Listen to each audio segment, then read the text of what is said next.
Hi, I'm Marcia Smart from Smart in the Kitchen. Today I'm in the Beef It's What's for Dinner Culinary Center, and I'm going to show you some of my favorite tips and tricks for how to cook beef at home. During the holidays, if you have a holiday roast and you have a bunch of leftovers, one thing that we love to do in my family is make kind of a Philly style cheesesteak.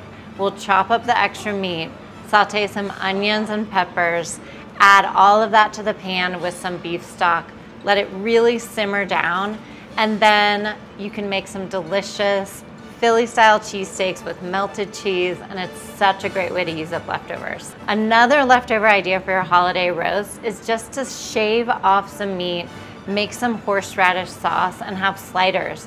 Everyone can make their own sandwich the next day when you're totally exhausted from holiday shopping, planning, cooking. You need a break. Everyone can make their own sandwich. If you're looking for more beef tips and tricks for cooking beef at home, head to beefitswhatsfordinner.com.